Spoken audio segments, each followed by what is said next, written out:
That's what I'm talking about. Wait! Okay, now, from the beginning.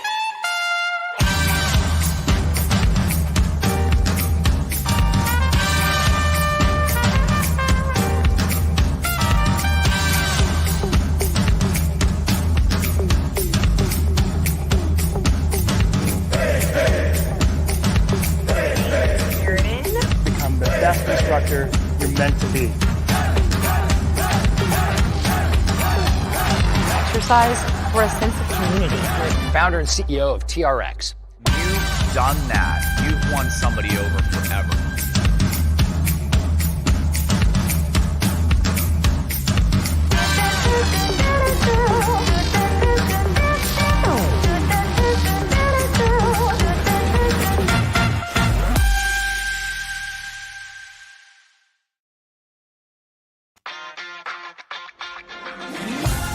You are listening to the NASM CPT podcast with Rick Richey, the official podcast of the National Academy of Sports Medicine.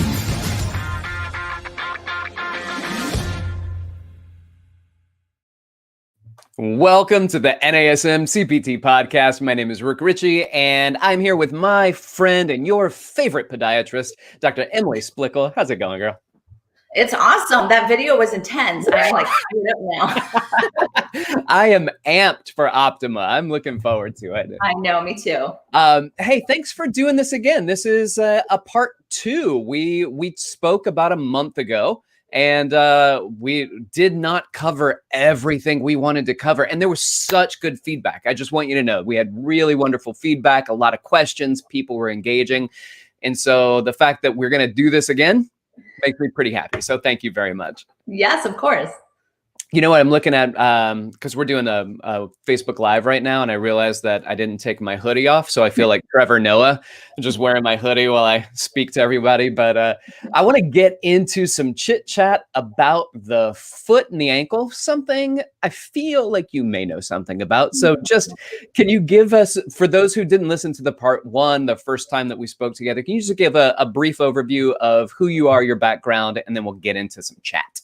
Yeah, absolutely. So I'm a podiatrist. I actually started in the fitness industry though. So I have a deep appreciation for the human body, human movement, the integrated aspect of human movement.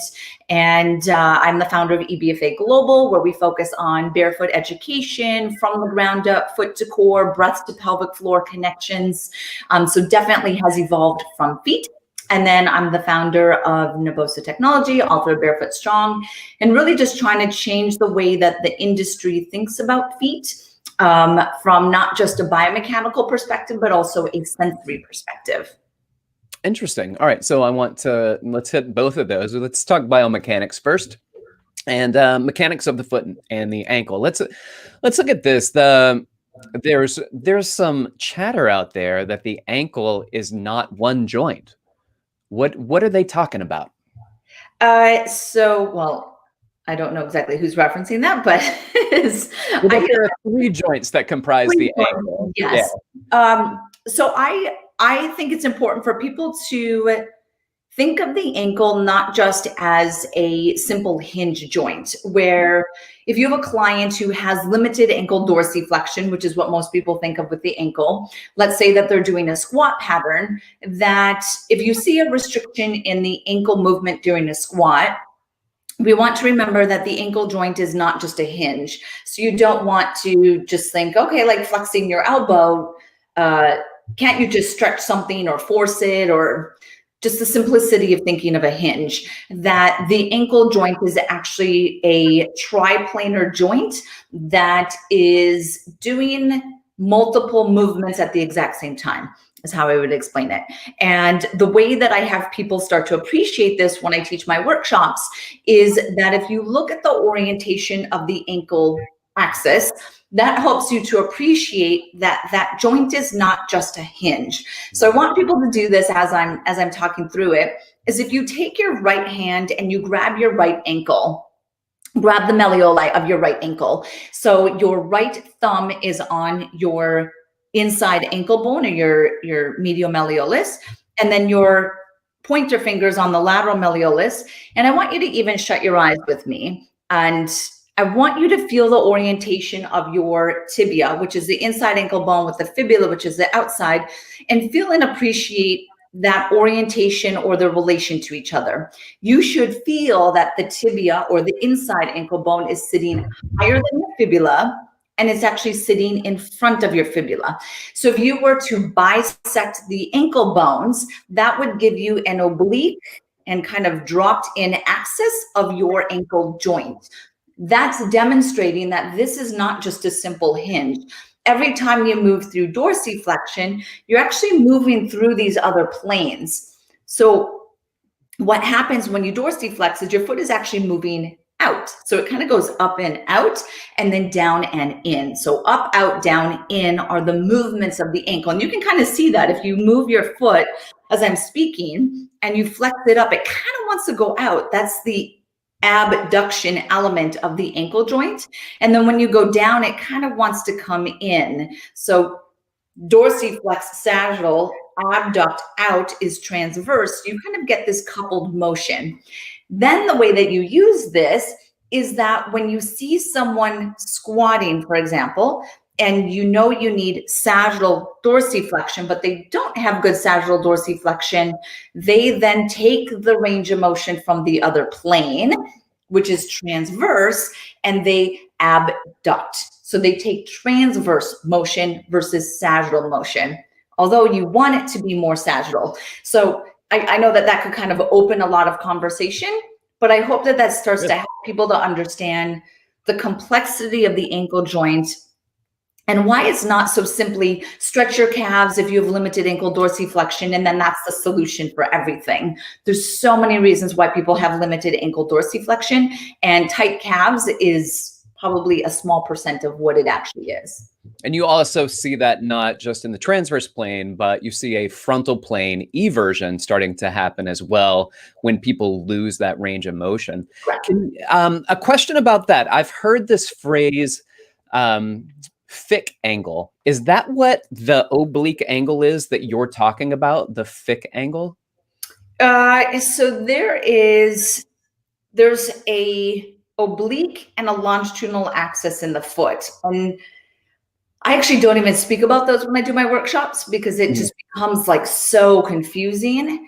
And, you know, that's kind of another example of like when I speak of the ankle, some people say, oh, it's the talar curl. I'm like, let's just like, don't get it. Let's just call it what it is. It's the ankle. But what you did mention that I think is really interesting is that there's this frontal plane element. So your ankle joint is really part of your rear foot, and your rear foot is a complex, and that complex is the ankle and the subtalar joint, which is probably what you were referencing way in the beginning. I'm sorry, but that couple of the ankle and the subtalar joint, which sits directly below it, is a complex, and then they relate to each other with every movement that we do. So, which is also why when I first started teaching about feet, I would never mention pronation and supination because the amount of people who could actually properly describe that is very low. So I say, let's just not even get confused with it. Let's just say what it's actually doing in the individual planes. It's a good practice for yourself to say, oh, when I squat and I have limited ankle dorsiflexion, I notice I get an increased eversion in the subtalar joint or in the frontal plane, like you had said. Yeah. It just reminds you to be very accurate and specific on how you're referencing it. I like that. All right, so let's work our way up. And this is something that we didn't get to last time. Tell us, what are some things that go on at the feet that affect up the human movement system, like the kinetic chain? What happens when there's this eversion, this abduction, this transverse and frontal plane movement that takes place? And how does that affect the knee and the hip and the lumbopelvic hip complex, and then maybe even up the kinetic chain? Yeah, so we'll stay in the rear foot because that I think is a little bit easier to understand, and it's also the part of the foot that will influence the rest of the foot, so the midfoot and the forefoot, and then it also influences up the kinematic chain. Typically, when I do my workshops, I have people stand up. So if anyone who's listening actually wants to stand up while I'm saying this, they can. And if you are standing and you roll to the outside of your feet and then to the inside of the feet. right? Like I feel like, oh my gosh, I should totally just do it. Okay, so if I'm standing here and I'm rolling, you can see my feet, I'm rolling to the outside of my feet and then to the inside of my feet. And I just want you to keep doing that while I'm speaking. So you're rolling from the outside to the inside, you're standing up so your legs are extended. And I want you to feel that every time you move your foot like this, that there are rotations that are happening up the leg. You might notice that your knees go in, your knees go out. There's a valgus, there's a varus, right? So those motions, those rotations are happening in the transverse plane. The driver of the transverse plane rotation is the fact that you're moving your foot, but it's really the subtalar joint of the foot, the heel of the foot, that is driving into the talus and then into the tibia. So if we look at this from a larger picture, when I roll to the outside of my foot, which is called inversion, you should feel or see that your knees are knocking out or they roll out. So there's an external rotation moment that happens with inversion. And then if you do the opposite, obviously the opposite is going to happen. If you roll to the inside, which is eversion, you'll feel like your legs are rolling inward and you might feel that your knees are knocking in, which is a valgus. So that couple is important to not just memorize, but to understand what it means to the body.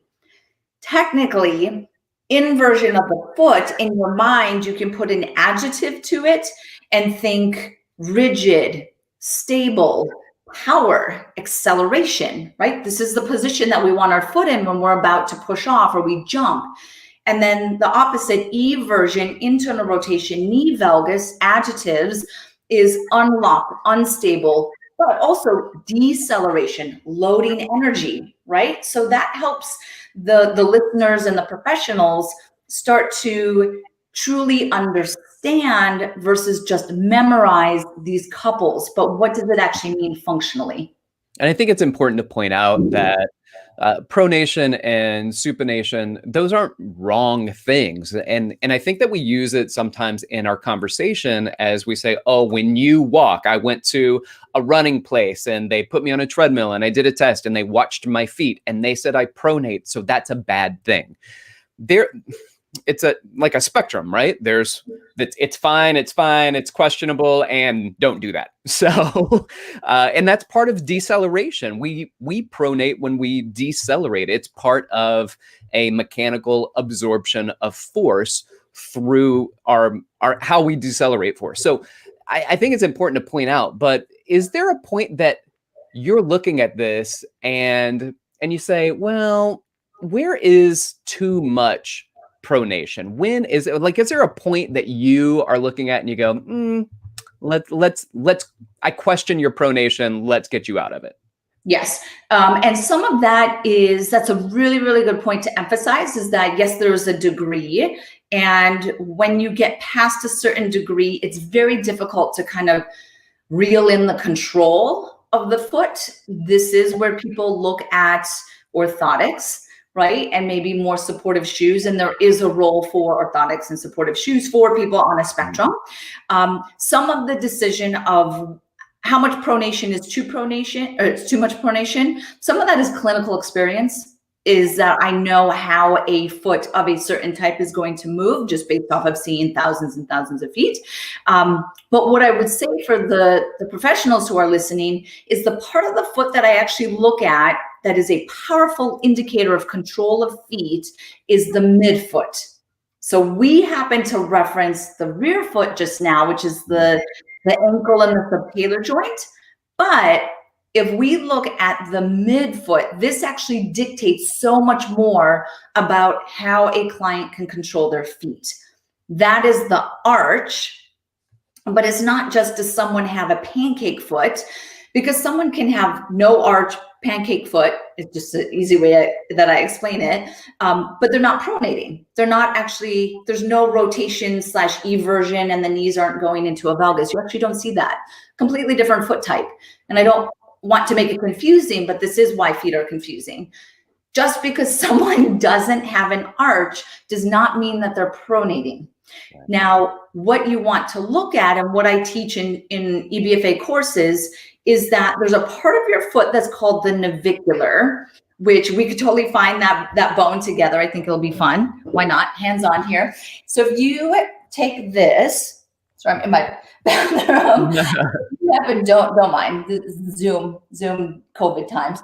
All right, so my thumb is on my medial malleolus, which is my tibia. And then I want you to go down a thumb, and you should feel an indent. That's actually your talus bone. And then just keep sliding down. There's another bone. It's a very prominent bone on the foot. That is your navicular.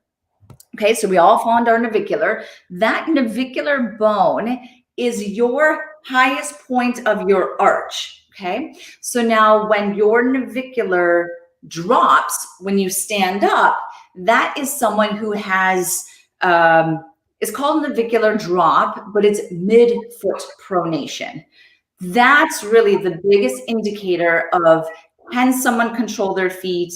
Are they potentially at risk for certain injuries? Do they need orthotics or some sort of supportive footwear? So my indicator that I look clinically is the degree of mid-foot pronation. Now, the way that you can determine this as a professional is have your client stand with their feet parallel. You're looking at them from behind, okay? And if you see and it looks like their midfoot spilled towards their midline, it's the only way that I can describe it, that it looks like the foot is just falling inward towards the midline of their body. Or when they're standing, do you see a straight line that is on the inside of the foot? Does that make sense, Rick? Yeah. Okay. Because that spilling inward towards the midline of their navicular and their midfoot is midfoot pronation. That would be someone who I would say the pronation is too far on the spectrum, that they would potentially be at risk of injuring themselves or may have a harder time controlling deceleration. Okay. Then let's take that back to something like an overhead squat assessment, right? So I'm doing an overhead squat assessment and we see the knees cave in. Usually for our corrective exercise specialists, we'll have them go around the backside. Primarily, we have them looking at the LPHC, but certainly to be able to look at the foot and be able, or the heel, see what you're talking about from a posterior view. How, when you see like an overhead squat assessment and the knees start to knock in, we get that valgus going on, where do you, as both a fitness professional and a podiatrist, look at this and go, where is that primarily coming from?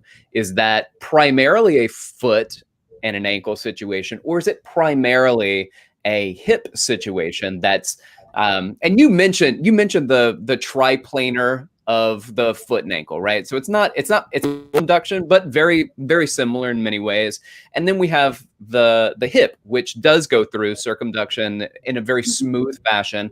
And so you get this highly mobile joint, closer to the body, so superior, and then inferiorly, we've got another highly mobile joint. And then we've got the knee stuck in the middle, which, though it has big range of motion in the sagittal plane, it doesn't really have range of motion very much in other planes. Not a lot of frontal plane movement, not a lot of rotational movement. So when we go into that adduction, the knees, especially if we get a lot of, not adduction, but like this valgus position, this knee knock position, something is not supporting it, either above or below or both. Talk us through that. Yeah. So I want to first emphasize that knee valgus. I'm really glad that you emphasized the difference between the knee valgus and an adduction of the knee, because those are different planes. So it's really important, just as a foundation, that valgus is a rotation. Valgus in your mind should just equal too much internal rotation of the knee, which means it's transverse plane. So when you try to correct or look for the cause or a driving factor of valgus rotation, is look at rotational decelerators on either end of the spectrum, meaning the hips and then the foot. We'll go more into that in a little bit. So now let's say you are doing a squat assessment on your client and you notice they have a knee valgus. Look at the foot. Is that coupled with excessive eversion of the subtalar joint? because the E version of the subtalar joint, remember, is coupled with internal rotation. If you see knee valgus, but not really that much E version, that's usually a top-down issue, right? Then I'm just looking at what's going on with the glutes and the hips. If you see that there is eversion, then an excessive eversion, then I typically look at them statically. And if them statically, they have a neutral foot, and then I have them go from a neutral foot into their squat. And if I see that's the driving force, technically it's actually the ankle mobility that is driving the eversion as a compensation. And then that's where the knee valgus comes in. What I would say is that a little bit of determining top down, bottom up combination, it's a skill. It is just from kind of not clinical experience, but in the field experience of noticing that if you were to say, anytime on any of my clients, if I see knee valgus, I address the foot and the hip, just in everyone. That is totally fine. You're not going to hurt anyone.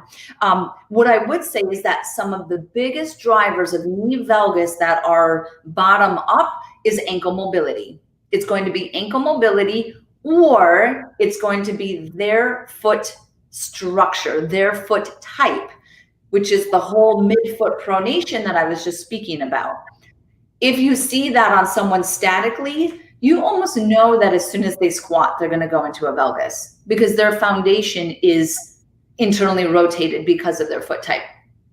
So I like to start addressing it by strengthening the external rotation element of the hips, which are the glutes, obviously.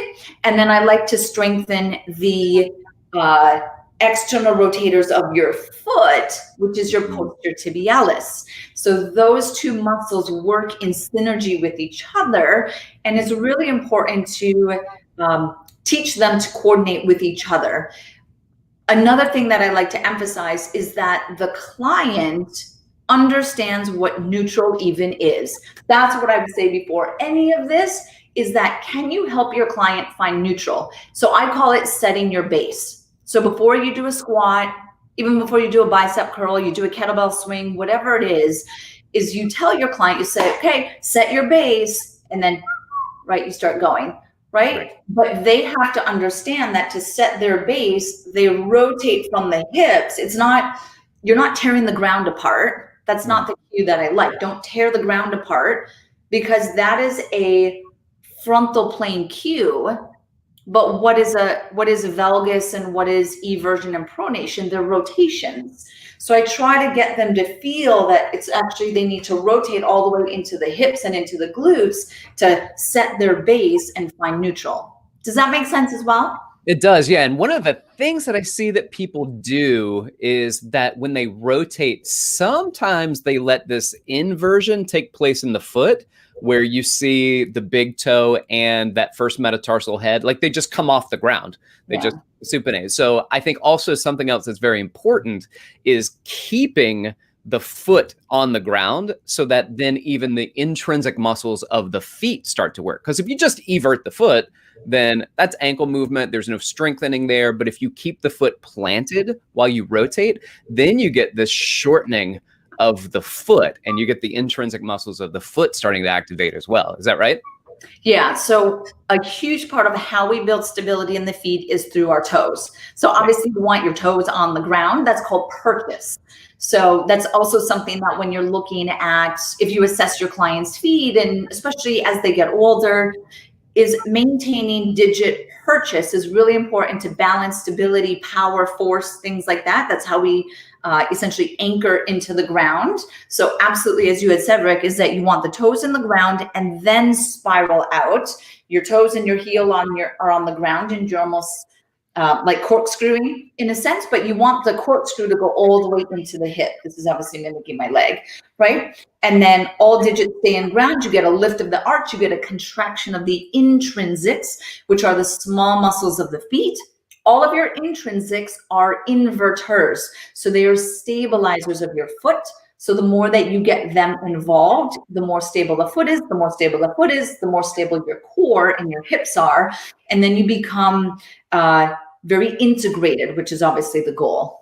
Right. Yeah. So now we talked about the knees and what goes on, and we understand that that could be a foot or an ankle issue. And when you said exercise both, right? Like if you don't know, it doesn't hurt anything to actually strengthen your hips and your feet. And that's kind of like when people have an issue with flexibility. Is it flexibility or is it a strength issue? And, can I not get my range of motion? Okay, well, I can't get it. Is that because I'm too tight, or is it because I'm not strong enough to pull through that range of motion? And if somebody said, it doesn't matter, like work on your flexibility and work on your strength, that's okay. All right. That's like no harm, no foul. Either way, that works out. So I like giving that option that you can do both. But what are some of the other things that you see beyond the knee, right? So we see this valgus, and we could understand this excessive version of valgus. If I jump off of something, or if I'm loading that with a barbell doing a squat, that can potentially lead to damage at my knee. I get that, especially thinking about running and stopping as you get this transverse plane deceleration where a lot of the ACL injuries take place. So inability to control or decelerate the transverse plane while stopping is a big part of ACL issues. But moving up from the knee, what else is seen? Maybe if the foot is the culprit, what can be seen at the hips? What can be seen at the lumbar spine? What can be seen? I don't know, like maybe the shoulders, maybe the neck. What do you see with that? Absolutely. So it definitely continues all the way up. The exercise or the movement that I was having people do where they go, side of the foot, inversion, eversion, and you can see your knees moving. You technically could do that again as I'm speaking, but this time have your hands on your pelvis. And you will feel that the pelvis is actually moving as well. It goes into an anterior tilt when you're on the inside of your feet, which is eversion. And then it goes into a posterior tilt when you're on the outside of your feet, or inversion. So it continues up. So what you can often see, and pronation is probably the easiest to understand here, when you fall into eversion and the legs roll inward and you start to get a valgus, this is often associated with an anterior tilt of the pelvis. Is called a lower cross syndrome, right? Of course, NASM, everyone should know that, right? So when your pelvis goes into an anterior tilt, it destabilizes or puts the core muscles, the deep core muscles, in a mechanical disadvantage. So that means your whole lumbopelvic hip complex is not stable. Can your glutes contract fast enough? Can the glutes contract optimally? Probably not. That means that it's going to start to stress the deep hip joint. Think about the labrum. It's going to start to stress the SI joint, which is stabilized by the glutes and the hamstrings. Maybe you get a synergistic dominance of the hamstrings, and you're at risk of getting a insertional bicep femoris tendinitis. Do you get low back stress, increase in lordotic stress? If we continue all the way up, when your pelvis goes into an anterior tilt, your rib cage starts to flare. When your rib cage flares, obviously now I destabilized everything up here, but I also changed my breathing pattern. If you think of anyone who's kind of like an overhead athlete, or someone who throws like a pitcher, that's going to start to affect their shoulder stability. And then honestly, it can go all the way up into higher cervical. People can associate that they have migraines, and all the fascia that attaches to the head can connect all the way down that kinetic fascial line. So for sure, hands down, you can associate foot imbalances all the way to shoulder, which means you could say my grip strength on one side could get affected. Did that go far enough, Rick? I loved it. And it's wonderful because it continues to spark more questions, right? So NASM does an excellent job talking about core subsystems and how muscles co-activate to stabilize the core. But we don't really talk very much about the fascial system that you're talking about. We'll talk about the importance of fascia and myofascial rolling and things like that. But as you mentioned fascia and these fascial lines, can you just explain a little bit, because not everybody knows what you're talking about. And I think people have heard it, right? Like I've heard fascial lines and I've heard explain that to us and explain why that's important for somebody at the feet to understand how it can affect somebody all the way up to the base of the neck. Absolutely. So, like you had said, that I'm sure people have heard the term fascial lines. You might have a couple of them memorized. Maybe you don't have all of them. Maybe you bought the book Anatomy Trains, but you haven't read it. I've definitely read it. So now it's essentially demonstrating how different muscles in the body are connected to each other. It just really further emphasizes the integration of the human body. And the fascial lines are essentially showing or saying that, let's say a muscle in the bottom of the foot myofascially blends into another muscle in the upper thigh, which myofascially blends into the pelvic floor. So it creates a chain of events or a cascade of contraction that builds integrated stability. In my workshops, I emphasize that when people think of fascial lines, they want to think fast. Muscles that are connected to each other via fascial lines means that they are fast connections. And why they're fast connections is because your fascia is so sensory rich that you have over 100 million sensory nerves in your myofascial web. Again, 100 million sensory nerves, which means that it is sensory seeking. It perceives subtle shifts within the body very quickly and efficiently for the purpose of dynamic movement and for this integrated coordination. So the more that you can train along fascial lines or coordinate movement along fascial lines, the more you can kind of optimize the coordination of stabilization and strength and power in the body. My favorite fascial line is going to be, of course, the deep front line for anyone who follows my work, because it's one of the ones that connects in the feet, and it connects our feet to our pelvic floor and technically to the diaphragm and all the way into the palate of the mouth or the tongue. And that fascial line is engaged when you push your toes down into the ground and sets off your internal skeleton. So it's all the deep postural muscles that you really can't touch or palpate, but it is the foundation through which all other fascial lines contract against. Brilliant. This is really cool. So it's not something that I'm that familiar with. And I know that Thomas Myers in his book, Anatomy Trains, that has been out for several decades at this point. And I've read through it early on. And just because I don't follow it very much, I haven't done a lot of research. And when Thomas Myers came out with it, he was the research, right? So there was this kind of anecdotal, this is what I've done and I've peeled apart and these are my theories.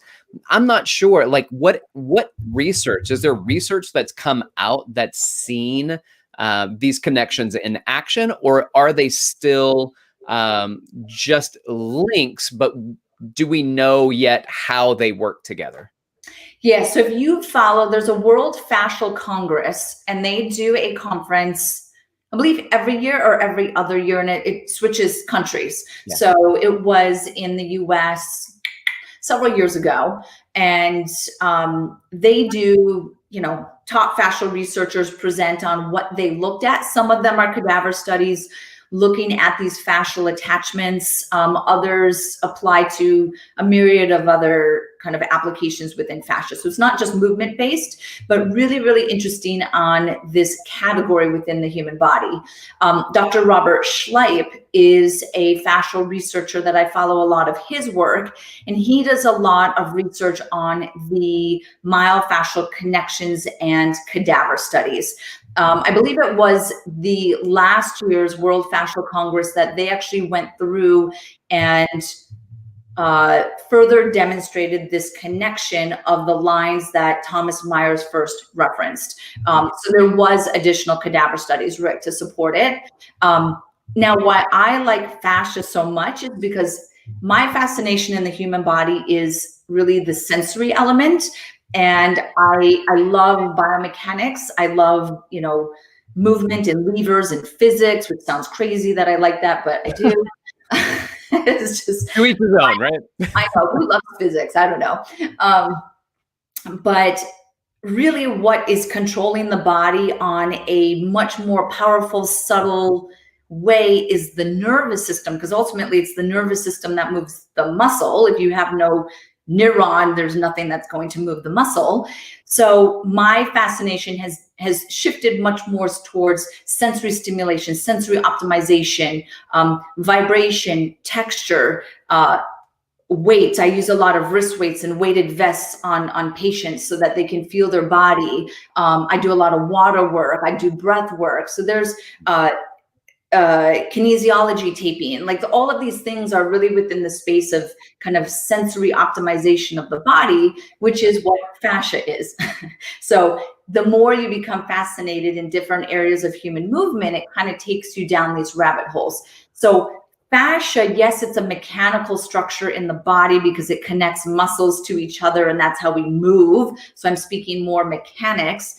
I also want the listeners to appreciate that fascia is powerful from a sensory perspective. And that's where we have to kind of start to cross our appreciations. Okay. And then when we get this kind of connection between understanding fascia a little bit more, what's a practical application for us as fitness professionals? Because there's we get a lot of times wonderful conceptual things that are going on and we're like, wow, that's really cool. Is there a practical application for somebody in the fitness industry that says, okay, I understand there's this line and there are connections and there are sensations and there's sensory feedback. What does that mean for me as a fitness professional? And how can I help use that and support people, clients with their goals, their outcome? How can I use that to help with identifying and creating more efficient human movement for my clients as a professional in my field? Yeah. So I would say one example or an easy example will be the lateral line. So the lateral line will be your IT band. It runs from your lateral hips. You're thinking glutes, TFL. Obviously, we know those blend into the IT band. You don't have to know fascial lines to appreciate that. But where understanding the fascial lines takes it a little bit further is that the IT band does not stop at the knee. It actually myofascially blends into the peroneals, which are the muscles on the outside of your calf, the outside lower leg, and it continues down, and then it's going to blend into your fibula or your lateral malleolus, and then your peroneals continue. One of them continues across the bottom of the foot and inserts onto the inside of the arch. So this is where it goes. So let's say if you are you want to think of what is the purpose of the IT band? The purpose of the IT band is to stabilize the knee in a single leg stance or a single leg squat. So runners, this is huge, right? Because running is all single leg squats. So if you have someone who is starting to, they run, or when they do box jumps or something like that, they get that knee valgus that's kind of dropping in, right? So it's lateral hip. Lateral hip, you want to think of kind of the insertion of the IT band on the outside of the knee, but you know that it's not just the lateral line doesn't stop there. So then this would go back to the conversation of the foot type, right? And if they're everted, right? So then we know that the issue is actually in the foot stability as well, technically through the peroneals and that foot position. So what we had as a conversation of the knee valgus and the squat, is it top down, bottom up, is still a lateral line conversation. I don't want to tie it to pain necessarily, but like I see runners with IT band syndrome. IT band syndrome really is in a runner, let's say. What that tells me, because I look at everything from a timing perspective.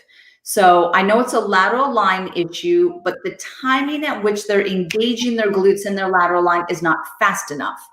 So I want to look at what actually lays the foundation for other fascial lines to contract against. I already told you that earlier. And I hope the listeners are like, the deep front line. Yes, your deep front line. Your deep front line is what connects the deep muscles of the feet to the deep muscles of your core. So your foot intrinsics to your core intrinsics are connected by your deep front line. fascial line. The more you can get those to sequence faster, the faster your lateral line and your glutes can contract. So as a trainer or a coach, I would say if someone has IT band issues, I need to go back to foundational foot to core training and sequencing to get their core to stabilize faster. So then the glutes have something to contract against faster as well, so they can stabilize their knees. So it just changes the timing. Does that make sense as a way that I would start applying that? I don't want to go like too far complex, but fascia is too late. You're already too far. Too far complex. But I want to emphasize that fascia is sensory, it's nervous system. So everything has to do about timing. And, you know, I feel like that's going to be my session at Optima 2021. It's a timing game, right? But everything with your clients and movement is about timing. So if you're thinking, oh, are my clients' glutes contracting? That's not the question you should be asking. You should be saying, what is the rate? How many muscle fibers are contracting? And for how long are the glutes contracting? Not just like, did you feel your glutes? Great, check, you're A+, or like whatever, right? It's a timing. The way that you accelerate the timing of muscles, I look at fascia, the fascia lines, right? So the lateral line, which is the knee controlled through the IT band in the glutes, is one example, but your lateral line contracts off of your deep front line because they actually insert onto each other on the bottom of your foot. Gotcha. That is huge. And I know that probably just made it so confusing, and I apologize. No apologies whatsoever. I have one more question before I open it up to people that are listening on our Facebook Live feed that want to ask their questions. My question is, and this is because I've been pancake footer for as long as I can remember. And in the last several years, I've been working a lot more on my feet and strengthening my feet. Why do my muscles cramp when I exercise them? So you have a pancake foot, you said. So for anyone who's listening who has clients or them feet themselves are also pancake feet. So you're pancake but not pronating, right, Rick? Correct, yeah. Okay. So for someone who's a pancake foot but not pronating, if I were to look at your x-ray, your bones, instead of them having this beautiful arch and this kind of shape like this, they would actually be parallel to the ground, which that's your structure, right? That means that the movement, the ability of your foot and your midfoot to do certain movements, it's not possible within your foot because of the skeletal joint alignment, which means that your foot, the foot muscles that are trying to create some sort of stability and arch, just hit a fatigue point easier than someone who has that innate mobility in the foot, and then maybe they just have weak feet and it drops down, or someone who has a neutral foot and they strengthen their feet. So it's totally normal, but that's why I think understanding the difference between a flat foot that's pronating and a pancake foot. Pancake feet are not going to move in any way. Can you still strengthen them? Yes. Are they going to hit a fatigue point a little bit sooner or cramping, such as what you're saying? Absolutely. What do? You make sure you're doing sufficient releasing, you're strengthening it, but you're dosing how you strengthen it.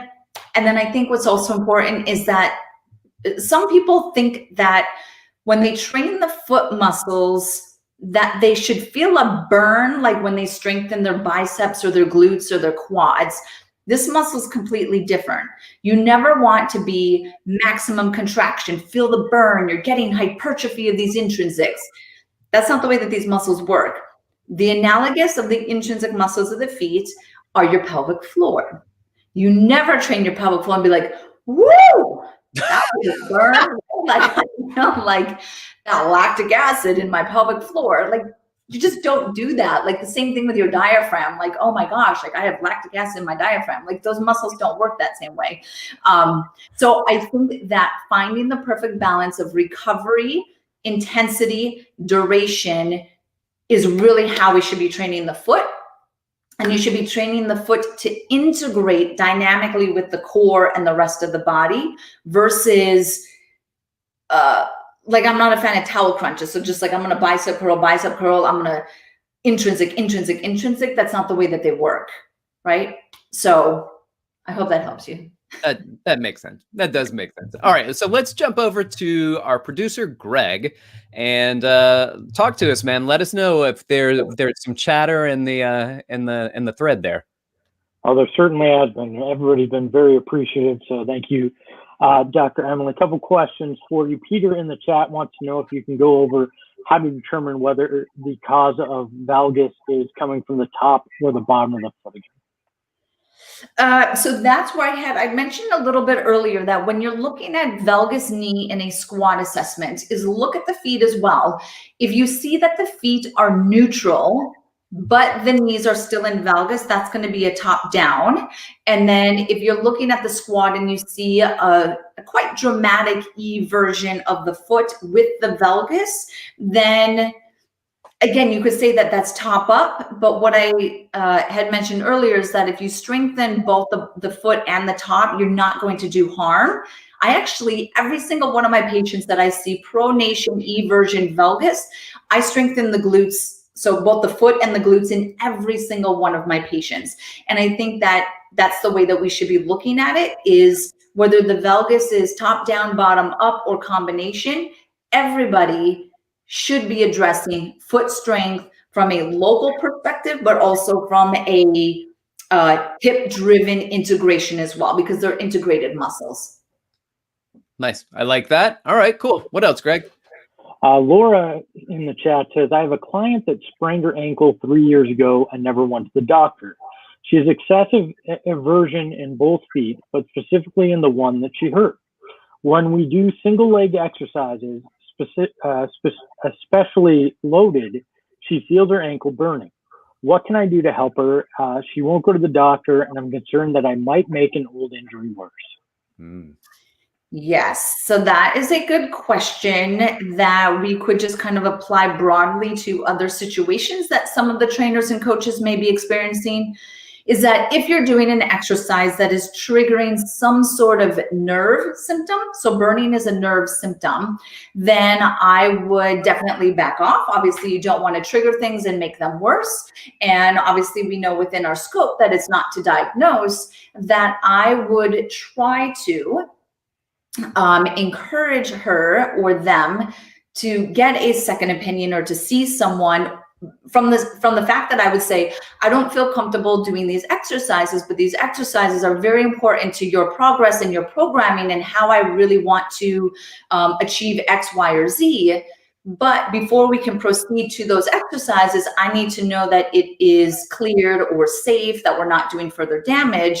So if that would be a way to kind of convince them to see someone, I would. In this case of the situation with the burning of the nerve, is that when you put tension on nerves, that's what's creating different triggers or signals through the nerves.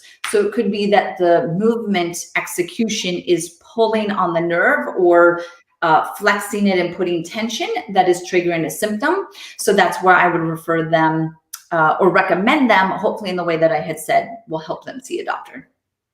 Nice. All right. Thank you for that. What else, Greg? Joshua wants to know, what would you recommend to help activate and train the foot core connectivity with the deep front line? Ooh, short foot. Short foot, hands down. I have tons and tons of information. I reference short foot at Optima in my sessions. So definitely check that out. Short foot exercise, simply stated, is that you are pushing your toes down into the ground. And if you just Google my name and short foot, you'll see tons of information and videos of me demonstrating it. But for right now, for people who are listening, if you push your toes down, and you really can't do it seated, so you want to stand up. But if you push your toes down while standing up and then engage your core at the same time, so I'm engaging my TVA, I start to feel this connection. Now, that connection of pushing your toes down and engaging the deep core is activating the deep front line. The way that I coordinate it into movement is I get the diaphragm involved in that every time I would exhale, I exhale and I engage my TVA, but as I exhale and I engage my TVA and my pelvic floor, I would push my toes down. So I kind of find this rhythm of toes down, exhale, pelvic floor up, and then inhale, release all. And that's how I start to sequence it. That is my go-to, and that probably is one of the most powerful ways to get your foot core sequencing through your deep front line. That was such a good question. I feel like it was a plant.